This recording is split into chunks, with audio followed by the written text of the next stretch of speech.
Bonjour à toutes et à tous et bienvenue au Cryptos Technical Briefing, chers amis, ravi de vous retrouver mardi 3 mars 2026, alors que le cours du Bitcoin, mais de manière générale le marché, est à nouveau englué dans le stress géopolitique, une impression de déjà-vu pour le cours du Bitcoin. Souvenez-vous, à l'époque 2022, d'ailleurs au passage 2022, l'ancien bear market cyclique, et le 24 février 2022 à l'époque, le déclenchement de la guerre en Ukraine, qui d'ailleurs, sur le plan de l'aspect pétrole, transport de pétrole, production de pétrole, géopolitique du pétrole, logistique du pétrole, pouvait même représenter un risque bien plus important que la situation actuelle. Je vais tout reprendre. Alors, ça va être une émission à la fois centrée sur le cours du Bitcoin, les marchés en général, mais on va commencer par une partie géopolitique. Je ne vais pas faire ce que vous proposent les médias d'information continue. Je vais moi rester centré sur l'aspect boursier. J'ai organisé mes idées, j'ai tout structuré, j'ai tout rassemblé dans un tableau. Je vais vous proposer notamment le top 10, mon top 10 boursier des indicateurs du risque. Alors on peut appeler ça comme vous voulez, le risque géopolitique, le stress géopolitique, peu importe. Il n'y a pas que le prix du pétrole, il n'y a pas que le cours de l'or. Il y a beaucoup d'indicateurs, de baromètres intéressants à regarder, notamment sur le marché action. Et c'est la mise en perspective et c'est la vue ensemble de tous ces baromètres qui permet d'avoir une juste mesure de ce stress géopolitique et qui permettra aussi, en fonction de l'information, qui là pour le coup peut évoluer chaque heure, de voir comment ce stress peut retomber ou pas. Donc, Bitcoin face au risque géopolitique, une impression de déjà-vu. Souvenez-vous, peut-être que vous l'avez en tête, si ce n'est pas le cas, regardez le graphique. Si vous n'avez pas envie, restez avec moi puisque nous allons le faire ensemble. Souvenez-vous, le 24 février 2022, et vous savez à l'époque, eh bien entre le déclenchement de la guerre en Ukraine, 24 février 2022, Bitcoin avait droppé, donc le jour J, logique, mais il avait fait une belle clôture. Dans le mois qui a suivi, entre le plus bas du déclenchement de la guerre en Ukraine et un mois plus tard, il avait pris 40%. Attention, Bitcoin ne va pas prendre 40%, mais d'ailleurs, à l'époque, cela se situait en plein milieu du bear market cyclique. Mais les choses étaient différentes. Et là, je ne pense pas que nous soyons en plein milieu du bear market cyclique, que ce soit en temps ou en prix. Reprenez ma vidéo CTB de mardi dernier, mais je vais à nouveau refaire un point. Je pense que nous avons fait une grosse partie du chemin sur le plan du prix. Sur le plan du temps, c'est encore trop juste. Donc d'ailleurs, au passage, là, je parle géopolitique. Bien sûr, la question aussi que tout le monde se pose, les 60 000 $ peuvent-ils être le point bas du bear market?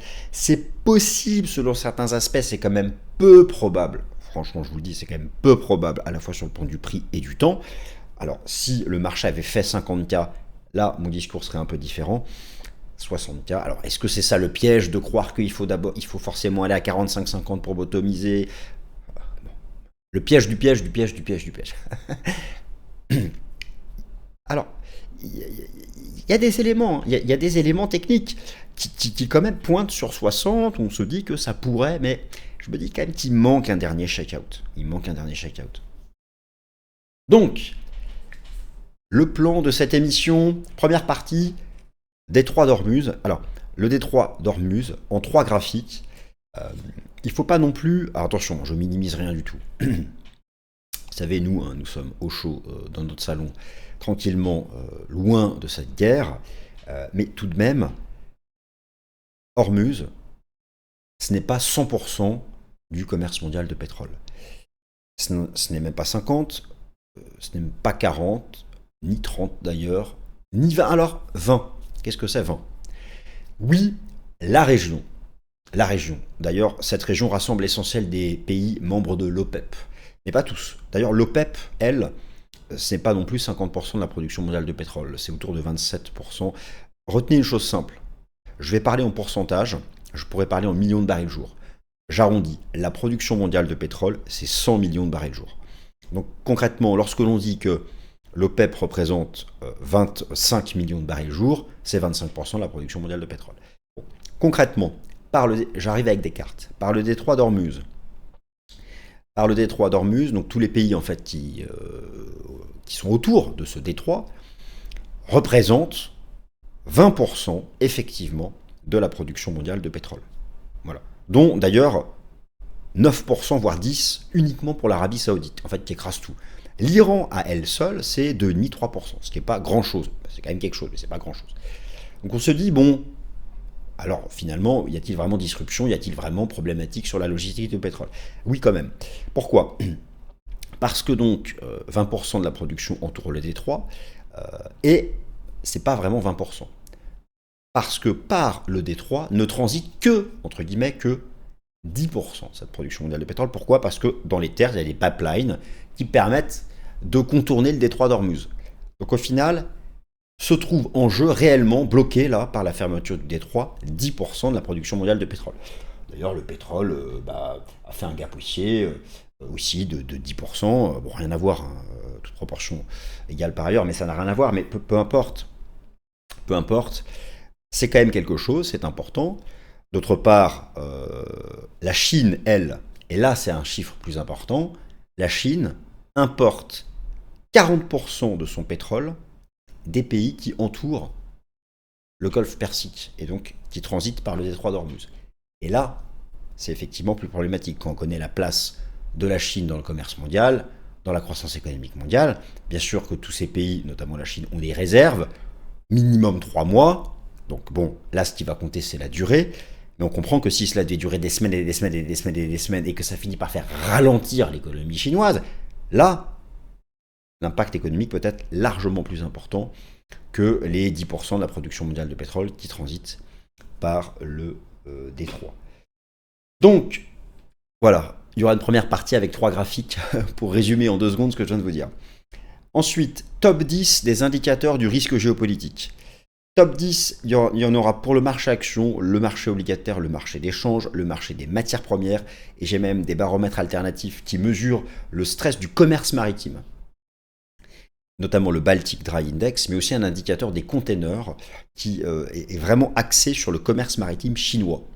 Donc ça, ce seront des baromètres que je vais vous présenter, et si vous voulez, à un moment ou à un autre, alors, on va regarder aussi les bourses du Moyen-Orient. Donc le top 3 des bourses du Moyen-Orient, c'est Arabie Saoudite, Égypte et la bourse de Tel Aviv en market cap. Voilà, bien sûr que ce sont là des baromètres immédiats, directement concernés. Nous allons en faire le tour d'horizon, je vais vous montrer les codes, et à vous ensuite derrière de les suivre au quotidien pour voir comment se situe le stress géopolitique. Ensuite, Bitcoin point technique, donc il y aura bien sûr la comparaison avec février 2022, on va revenir dans le passé, et puis grosso modo, là, le point habituel, dans le bear market cyclique, où en sommes-nous en termes de prix et de temps? Est-ce que les 60K peuvent être le point bas final du bear ou pas? Ou est-ce que c'est toujours 45-50? On verra. Et on fera aussi un point bien sûr sur les alts. Bienvenue à la nouvelle édition du CTB. Investir dans un panier de crypto, un indice de cryptoactifs qui vous expose aux cryptos qui peuvent bénéficier potentiellement d'un ETF spot US. Investir dans un indice crypto qui vous expose directement aux cryptos éligibles à la réserve stratégique US, ou encore un indice crypto qui vous expose aux stars des jetons de la finance décentralisée, aux blockchains les plus performantes, ou encore à une sélection de meme coins. C'est possible avec les lots Kraken, broker archi-sécurisé international enregistré auprès de l'AMF en France d'ailleurs, sur les lots Kraken, un panier donc de cryptoactifs sectoriels, thématiques. Vous pouvez procéder à des achats récurrents, vous savez, le fameux DCA, Dollar Cost Averaging, et en partenariat avec Kraken. Je vous propose mon propre lot, un lot made by Vincent Gann, avec un fonds, un socle de Bitcoin et d'Ethereum, forcément, c'est logique, mais aussi une exposition blockchain les plus performantes sur les thématiques de l'interopérabilité multi-chain, ma sélection des jetons de l'IA, une exposition à la finance décentralisée. Chers amis, visitez le lien en description pour découvrir mon lot Vincent Gann, Kraken, et de manière plus générale, vous intéresser au fonctionnement des lots de cryptoactifs chez Kraken. Parenthèse spéciale les amis pour le bundle couverture contre l'inflation qui associe la tendance haussière de long terme de l'or et la tendance haussière de long terme du Bitcoin pour vous couvrir contre le risque d'érosion de votre épargne par le régime des prix qui se maintient à un niveau élevé en Occident. Le low bundle couverture contre l'inflation associe donc le cours du Bitcoin au token Pax Gold, un token adossé à l'or physique. Ceci n'est pas un conseil en investissement ou en cryptoactifs. L'achat, la vente ou l'échange de cryptoactifs comporte des risques de perte partielle ou totale du capital. Kraken est réglementé par la Banque centrale d'Irlande. Merci à tous. Allez, c'est parti, détroit d'Ormuz, 10% du pétrole mondial se retrouve bloqué alors que le prix du pétrole a pris 8% lundi, ouvrant un énorme gap haussier. Je vais revenir tout à l'heure sur l'aspect technique du prix du pétrole. Le gaz européen, le contrat futur gaz européen plus 55%, alors que de nombreux pays du Golfe mettent en stand-by leur production de gaz, bien sûr. Ces éléments-là ne représentent pas forcément un risque s'ils ne durent pas trop longtemps. Bien sûr, si cela devait s'installer pendant plusieurs semaines, voire davantage, c'est là où cela peut devenir systémique. Détroit de Hormuz, le point en 3 graphiques. Le point en 3 graphiques, j'ai trouvé ces graphiques vraiment synthétiques et intéressants. Ils nous viennent donc de Bloomberg et les données viennent du département américain de l'énergie. Donc première chose, ça permet un peu de situer ce qu'est le détroit d'Ormuz et puis surtout ce qu'est le détroit d'Ormuz par rapport à la production, par rapport aux puits de pétrole du Golfe, par rapport à la production de pétrole. Donc tous ces pays-là, alors pas tous, hein, mais la plupart d'entre eux font partie de l'OPEP, l'Organisation des pays exportateurs de pétrole, qui représente un quart de la production mondiale, 25%, 25 millions de barils jour. Je vous laisse regarder sur la carte où se trouvent la plupart des raffineries, où se trouvent les terminaux pétroliers, où se trouvent les champs de pétrole. Ici, ce sont la partie grisée, soit onshore ou offshore, et donc forcément, l'Iran est ici.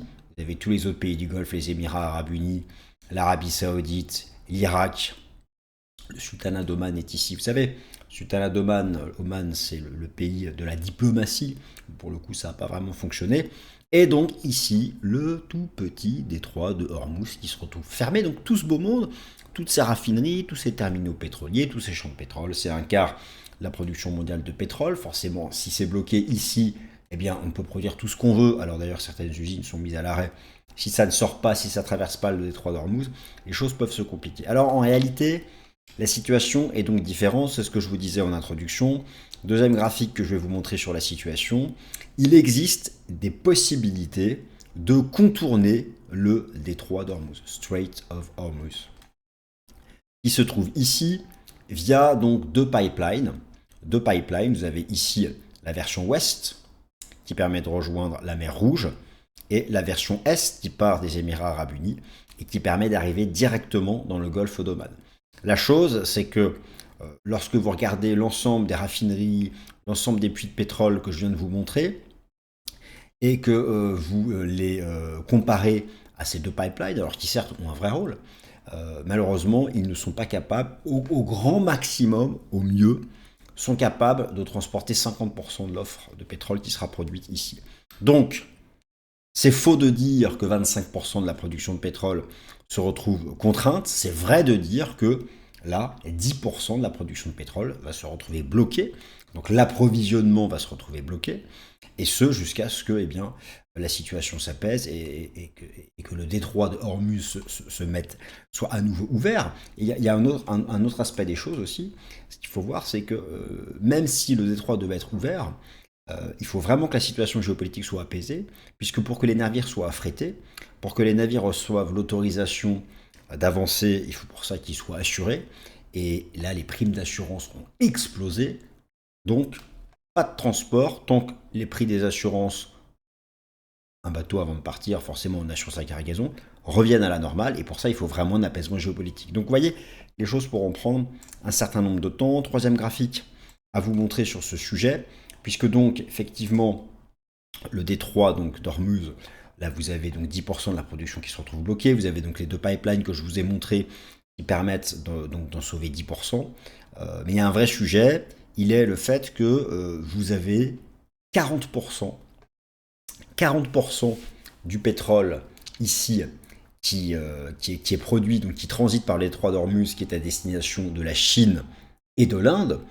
Donc forcément, là, vous comprenez bien que le temps joue contre nous, dans le sens où, alors, ces pays ont des mois de réserves de pétrole, mais pas tant que ça. Et si forcément cette situation devait durer plusieurs semaines, eh bien, vous avez les deux grands moteurs de l'économie mondiale qui se mettent à l'arrêt, la Chine et l'Inde. Et là, écoutez, vous connaissez le principe, hein, récession, impact sur les actifs risqués en bourse, c'est-à-dire drop du marché action, etc., etc. Donc, ce conflit aura un impact sur les approvisionnements, sur la croissance économique mondiale, s'il dure. Mais en l'état, première chose, donc le détroit de Hormuz, c'est pas 90% des approvisionnements mondiaux au pétrole comme j'ai pu lire, ou même 50, ou même 20, en fait c'est 10. Par contre, il y a ce sujet, donc 38% et 15% de destination de l'Inde et la Chine. Aussi, ce qu'il faut savoir, c'est que si on reste vraiment concentré sur la Chine, 40% du pétrole brut que la Chine importe transite par le détroit de Hormuz. Donc là, effectivement, cela peut être un sujet. D'ailleurs, c'est pourquoi les deux pays se sont rapprochés sur le plan géopolitique. Mais c'est là où ça peut être un sujet, si cela dure, au-delà de les quelques semaines que semblent annoncer les armées américaines et israéliennes. Alors, géopolitique, Iran, USA, Israël, top 10 des indicateurs du stress géopolitique. Donc, je me suis posé, vous savez, ça c'est ma sélection. D'accord? Il y en a d'autres, j'ai pas forcément pensé à tout. Et le classement, c'est mon classement. D'accord? Voilà. Donc, c'est pas un classement officiel. Mais je vous ai rassemblé dans ce tableau les baromètres du stress géopolitique parce que tout le monde parle que du pétrole et effectivement du gaz européen. Oui, parce que vous avez le gaz qui est coté aux États-Unis, le gaz européen, celui qui est coté à Londres. Et lundi, il a pris 50%. Pourquoi? Parce qu'un certain nombre de pays du Golfe ont simplement ont mis en stand-by les usines, parce que voilà, même certaines se sont reçues des drones. Bon voilà, on met en stand-by le machin pour pas que ça pète en pleine activité, quoi. Voilà. Donc, forcément, les contrats à terme explosent parce qu'il y a des stratégies de couverture, etc., etc. On va regarder les graphiques tout à l'heure. Mais il n'y a pas que le pétrole et le gaz. Et il n'y a pas que le marché des matières premières qui peut servir de baromètre à ce stress géopolitique. Donc, l'idée, en fait, c'est quoi? C'est que les signaux techniques qui vont être perçus... Prenez les signaux techniques sur le prix du pétrole, sur les compagnies pétrolières depuis 3-4 semaines, c'est archi bullish. Attention, je ne dis pas que l'analyse technique de l'énergie avait venu venir à la guerre précisément samedi dernier à 6h du matin, peu importe. Mais les signaux techniques sur tous ces baromètres permettent de voir un peu comment évolue la perception du risque géopolitique, c'est-à-dire est-ce que ça baisse en intensité ou est-ce que ça augmente en intensité. Et finalement, oui, ça peut être une représentation de l'évolution géopolitique et de la façon dont les choses vont s'articuler entre guerre et diplomatie. Donc le numéro 1, bien sûr, le prix du pétrole, aucun problème, et bien sûr le gaz européen. Alors Cote, j'ai mal fait mon tableau, Cote c'est pas une matière première, c'est le Commitment of Traders Report, c'est le positionnement institutionnel, je l'avais mis là pour que j'y pense, j'ai retiré de ce slide, mais effectivement c'est le premier baromètre. Le deuxième baromètre, bien sûr, les signaux techniques donnés sur l'or, mais vous le savez, l'or est bullish depuis un certain temps. Troisième baromètre, le dollar américain face à un panier de devises. Alors, renforcement du dollar en période de stress global, ce qui doit contenter là, ceux qui se sont couverts depuis quelques mois, qui ont arbitré leur crypto contre de l'USDT ou de l'USDC. Du coup, là, le dollar rebondit. Les obligations, forcément, en tant que flight to quality, les capitaux quittent les actions pour aller sur les actifs à l'aspect refuge comme les obligations. Le franc suisse sur le marché d'échange. Alors bien sûr, le franc suisse monte. On va regarder ça, les choses sur le plan technique. Écoutez, regardons-les tout de suite. On prend les 5 premiers. Donc pétrole et gaz européen. Simplement, donc, effectivement, sans surprise, le pétrole nous a fait un méga gap haussier de 8%. Et il est en train, alors là encore, attention, la semaine débute à peine. On verra bien comment ça se passe ces prochains jours, ces prochaines semaines. Mais déjà là, vous avez une bougie hebdomadaire, on ne va pas l'interpréter en début de semaine. Mais le marché est en train de casser par le haut un trend descendant. Et j'y ajoute par exemple les enseignements ici du système Ishimoku. On voit que nous sommes en train de dépasser une grosse résistance qu'en fait on n'avait pas dépassé depuis, on était obligé à la fin au moment du déclenchement de la guerre en Ukraine. Et d'ailleurs, regardez, à l'époque, le déclenchement de la guerre en Ukraine, c'était ici donc en février 2022, assez vite le marché avait fait un double top, et depuis juin 2022 c'est baissier. Bon là donc on a un gap qui est ouvert, on réintègre le niveau ici qui était le sommet avant le choc boursier de la crise sanitaire, le Covid en 2020, ça remonte à, rappelez-vous le pétrole négatif ici. Donc voilà où est-ce qu'on est. Donc là effectivement on a une première chose. Alors le gaz européen, lundi plus 54%, gap de psychopathe parce que la production est mise en pause par rapport en provenance de certains pays du Golfe. Maintenant voilà, le gaz est quand même à un niveau très bas. L'alerte technique, ce serait commencer à dépasser ce seuil. Là, ça commencera à... Parce que là, c'était la poussée du déclenchement de la guerre en Ukraine. Regardez, là, c'était le déclenchement de la guerre en Ukraine. Là, c'est nous. Vous voyez que c'est pas encore comparable. Donc, vous voyez, il faut aussi remettre un peu les choses en perspective. Quand j'entends le gaz explose de 50%, d'accord, mais la guerre en Ukraine, regardez l'impact. Là, c'est rikiki. On est encore tout en bas, d'accord ? Donc voilà. Alors oui, effectivement, donc il y a l'or, le dollar, les obligations, le franc suisse, l'or, le dollar. Écoutez, l'or continue sa tendance haussière de fond.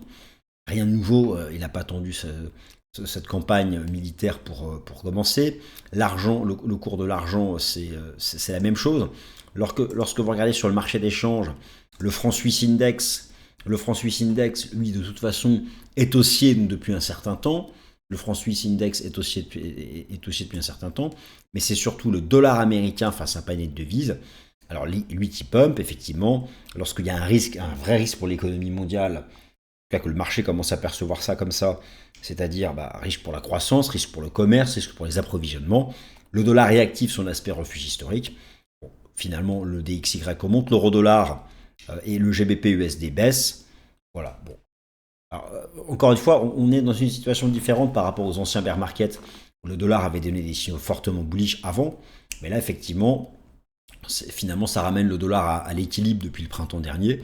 Mais bon, voilà, ce rebond du dollar peut contenter ceux qui avaient arbitré leur crypto contre du stablecoin dollar le temps du bear market.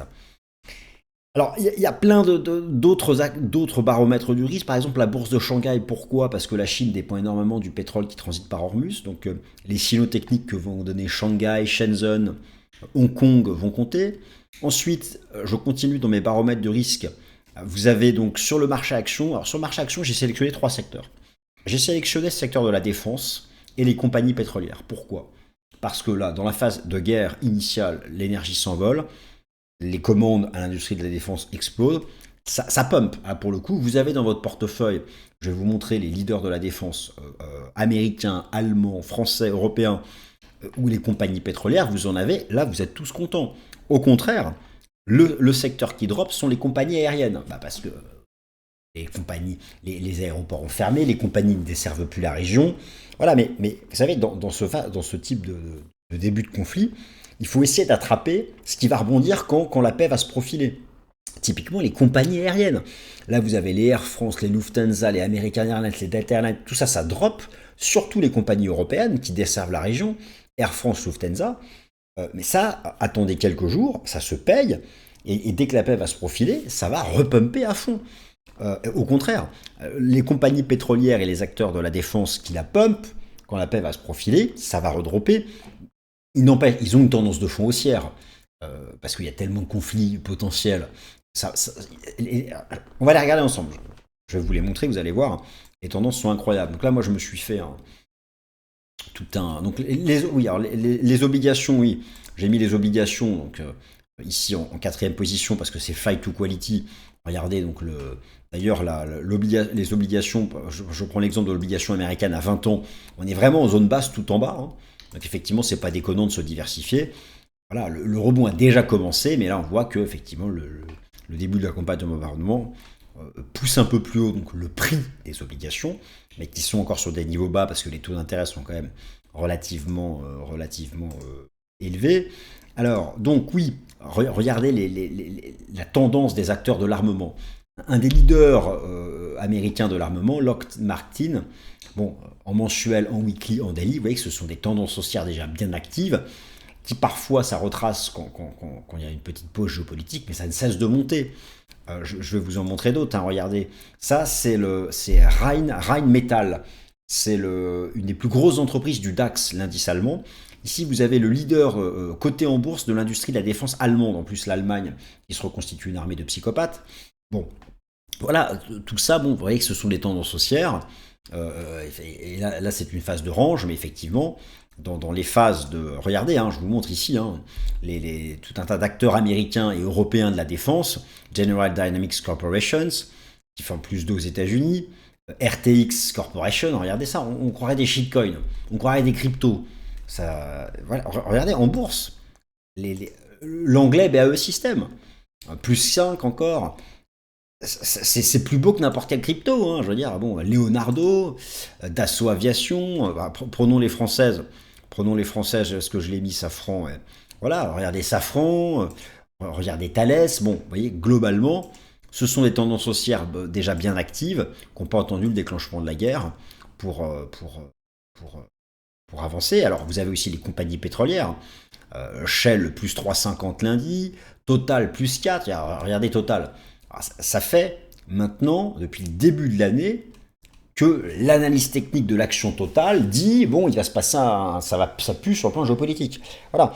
Donc, là, vous voyez que ce sont des mouvements déjà anciens. En tout cas, là, je vous montre un certain nombre de baromètres où lorsque vous allez commencer à avoir, des signaux techniques, déjà de l'actualité qui va tendre à montrer qu'une solution peut arriver, et qu'en même temps, vous allez avoir des signaux techniques d'épuisement sur les compagnies pétrolières, sur les acteurs de la défense, que vous allez avoir les obligations qui vont commencer à cesser de monter, le dollar qui va être topiche, et bon, surtout des signaux d'essoufflement de la hausse sur le pétrole, sur le gaz européen, sur l'or, sur le dollar, ou au contraire,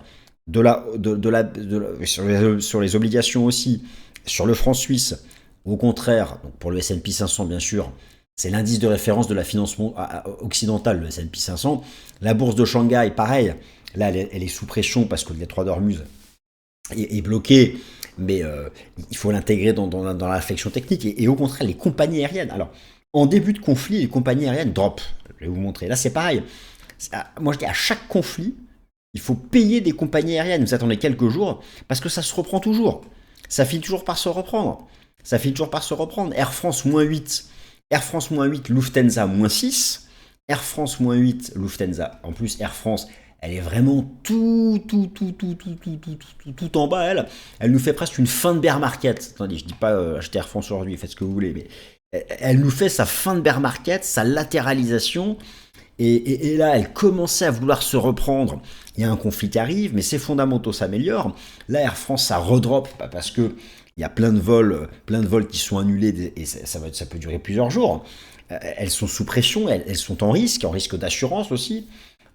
Les avions qui volent toujours, est-ce qu'ils vont se prendre un missile ou pas? Bon, voilà. Mais dès que la paix va se profiler, garantie, hein, dès qu'il y a un espoir de règlement diplomatique au Proche-Orient, Air France, American Airlines, Lufthansa, j'aurais pu prendre Delta et toutes les autres compagnies américaines, mais pour ce qui est de l'Europe, Lufthansa et Air France, ça va repumper.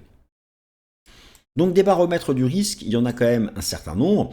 Ensuite, bien sûr, vous avez les bourses du Moyen-Orient. Alors, le top 3 des bourses du Moyen-Orient, Tadawul, l'Arabie Saoudite, Israël et l'Égypte. IRR-USD, là je l'ai mis pour rigoler, c'est le rial iranien, il se fait défoncer. Et là, vous avez deux indicateurs, alors c'est pas en temps réel, c'est une fois par semaine, enfin une fois par jour pour le Baltic Dry Index et une fois par semaine pour le Shanghai Container Freight Index, sont les indices de coûts de transport maritime. Et forcément, lorsque les primes d'assurance explosent pour transporter par bateau, ces deux indices s'envolent.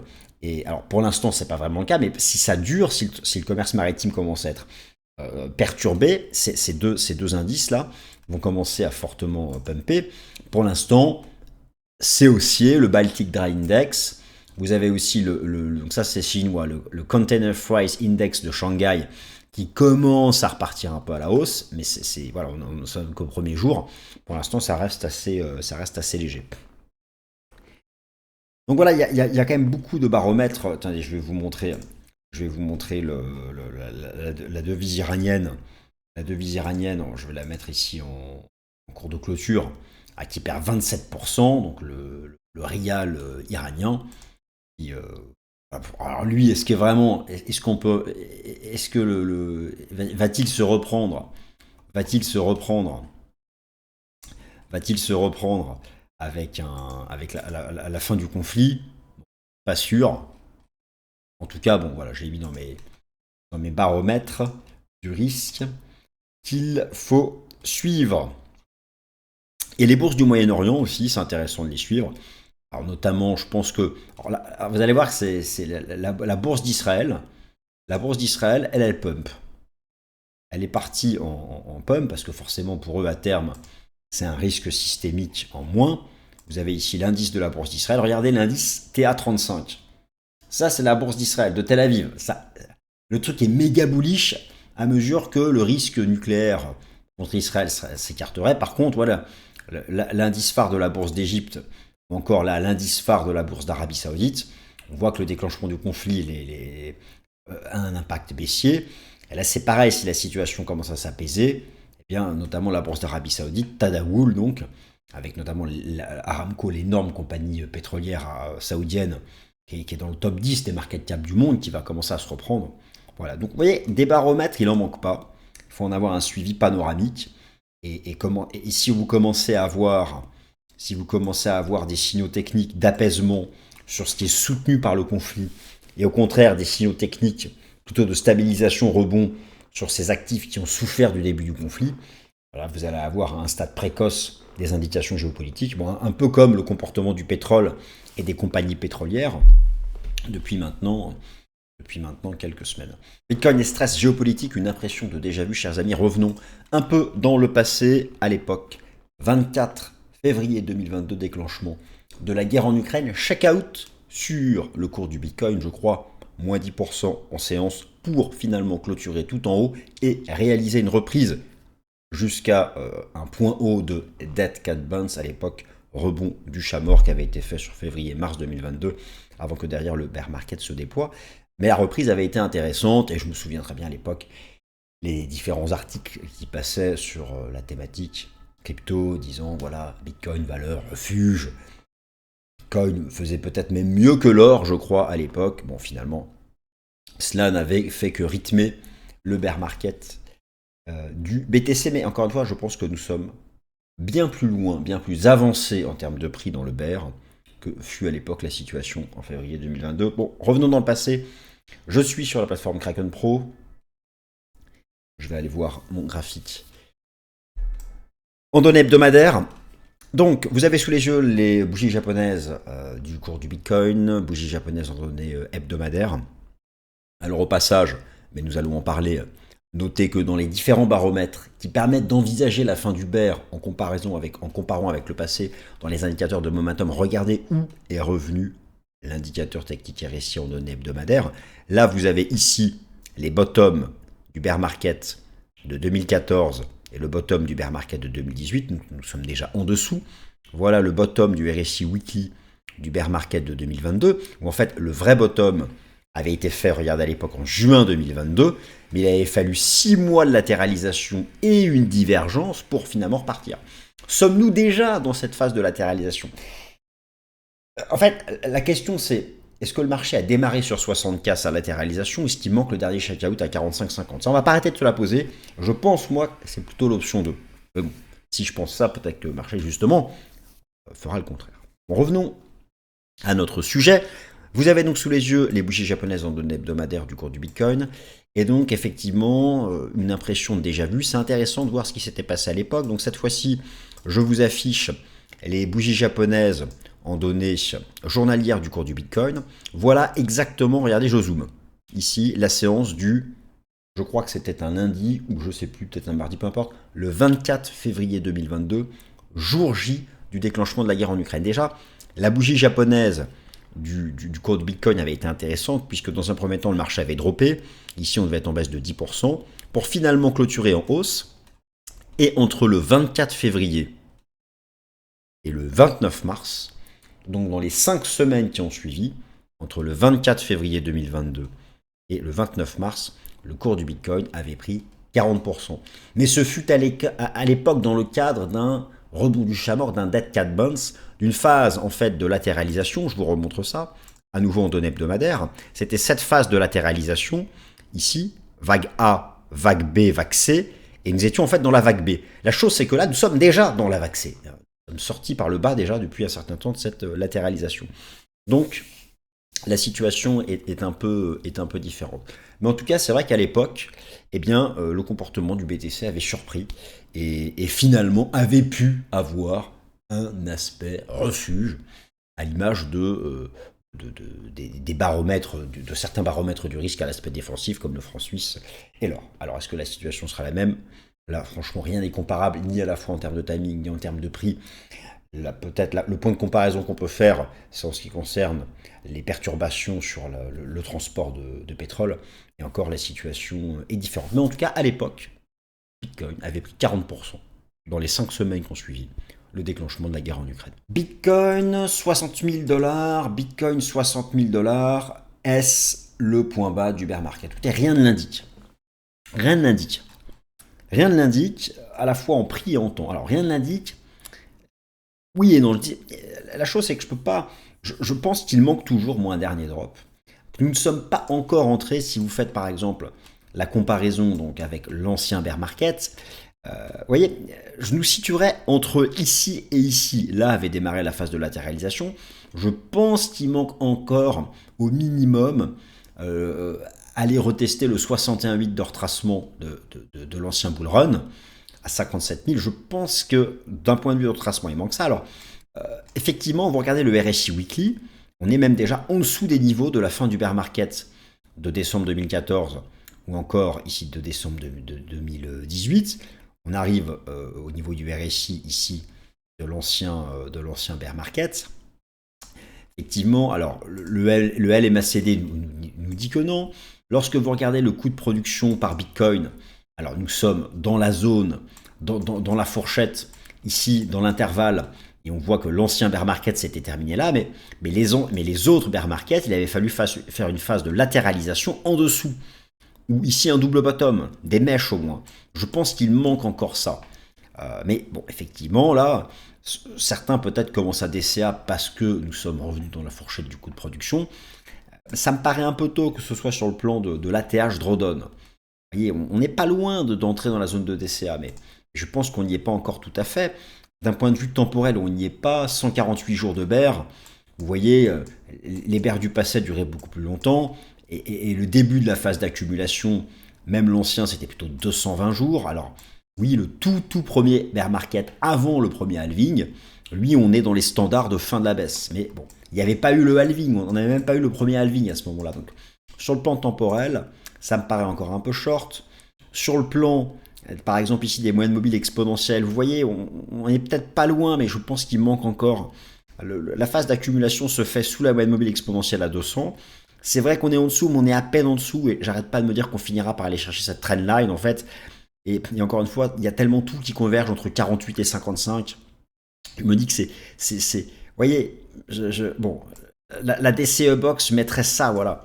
Si je voulais vraiment optimiser ma DCA box, je pense qu'il faut à un moment ou à un autre revenir quelque part là-dedans. De la même façon, je fais des projections en extension de l'ancien bear, j'applique le même schéma, et on voit que, alors là, selon cette approche, on serait déjà dans la zone de DCA, sachant qu'à un moment ou à un autre, il faudrait aller chercher 57K.